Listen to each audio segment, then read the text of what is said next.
O Livro dos Espíritos, Allan Kardec. Livro 2º, Mundo Espírita ou dos Espíritos. Capítulo 9. Intervenção dos Espíritos no Mundo Corpóreo. 3. Possessos. 473.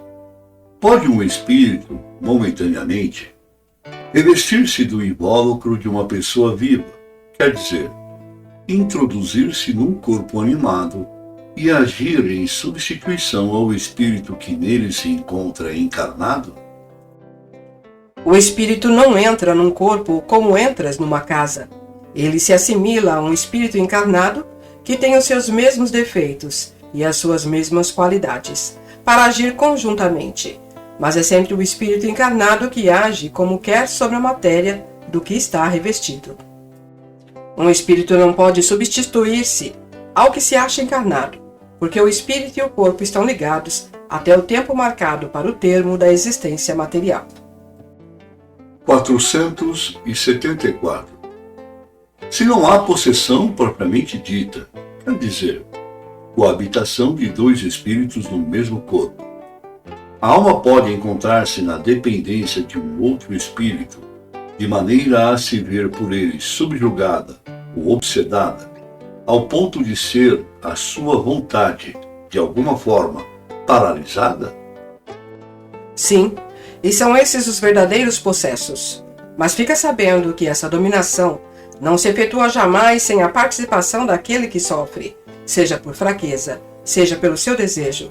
Frequentemente se tem tomado por possessos criaturas epiléticas ou loucas, que mais necessitavam de médico do que de exorcismo. A palavra possesso, na sua acepção vulgar, supõe a existência de demônios, ou seja, de uma categoria de seres de natureza má, e a coabitação de um desses seres com a alma no corpo de um indivíduo. Mas, como não há demônios nesse sentido, e como dois espíritos não podem habitar simultaneamente o mesmo corpo, também não há possessos, segundo as ideias ligadas a essa palavra. Pela expressão possesso, não se deve entender senão a dependência absoluta da alma em relação a espíritos imperfeitos que a subjuguem. 475. Pode uma pessoa, por si mesma, afastar os maus espíritos e se libertar do seu domínio? Sempre se pode sacudir um jugo, quando se tem uma vontade firme. 476. Não pode acontecer que a fascinação exercida por um mau espírito seja tal que a pessoa subjugada não a perceba? Então, uma terceira pessoa pode fazer cessar a sujeição. E, nesse caso, que condição deve ela preencher? Se for um homem de bem, sua vontade pode ajudar, apelando para o concurso dos bons espíritos, porque quanto mais se é um homem de bem, mais poder se tem sobre os espíritos imperfeitos para os afastar, e sobre os bons para os atrair. Não obstante, essa terceira pessoa seria impotente se aquele que está subjugado não se prestasse a isso, pois há pessoas que se comprazem numa dependência que satisfaz os seus gostos e os seus desejos. Em todos os casos, aquele que não tem o coração puro não pode ter nenhuma influência.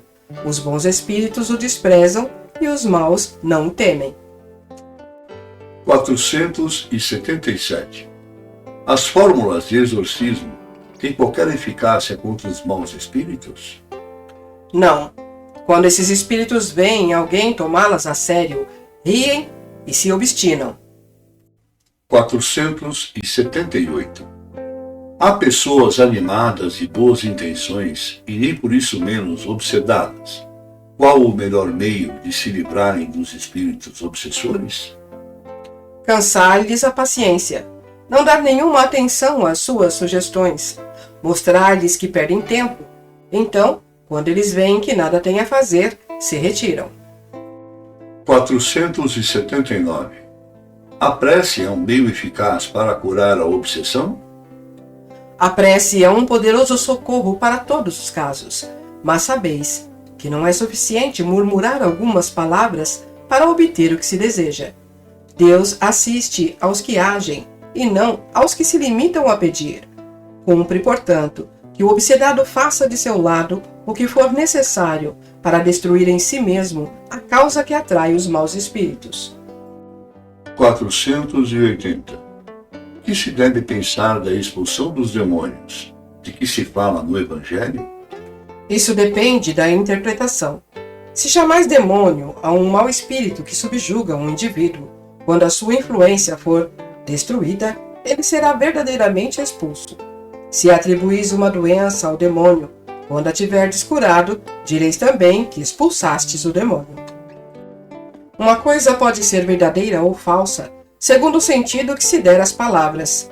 As maiores verdades podem parecer absurdas quando não se olha senão para a forma e quando se toma a alegoria pela realidade. Compreendei bem isto e procurai retê-lo, que é de aplicação geral.